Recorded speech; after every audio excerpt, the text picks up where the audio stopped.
man achter de hand had ik kunnen houden. Kun je uitleggen waarom jullie die proef dan spelen? Waarom jullie bijvoorbeeld niet uitzeggen de koers afwachten en misschien wel meegaan in een beslissing? Nou ja, wij hebben het idee dat John een van de sterkste, of misschien de sterkste is. Zoek hem maar. Ja, hij wijst eigenlijk ook vandaag weer dat hij bij de beste wordt. Ja, hij was niet de beste en ja, hij heeft al zo vaak gekregen bij een etappe-opening gezeten.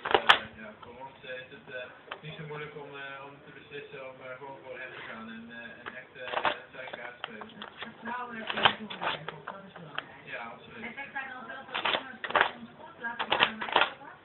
Met jullie hulp natuurlijk? Ja, nou goed, hij heeft daarover gesproken met de uiteindelijk zoals wij onze meeting hadden. En ja, daar had ik ook al gezegd dat hij er wel vertrouwen in had. En ja, ik denk dat wij als renners, ja, hopen die eigenlijk een beetje sneller dan die. Want als het jaar al heeft gepresteerd, dan is het niet zo moeilijk om gewoon vertrouwen te hebben, ja. Zijn jullie opgerookt? Zoeken. Ja, echt, we hebben natuurlijk Zoeken. Jullie zijn wel al maar hoe gaat dit? ja, dit was wel echt heel lekker. Heel erg warm en ook heel veel op en af. En je stond uit de auto om de bidon te halen. Drinken jullie?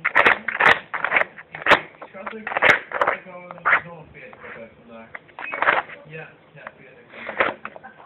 Ja, Dat kan ook niet anders. nee, dat is gewoon gelooflijk. Vaak je terug naar de auto om de bidon te halen.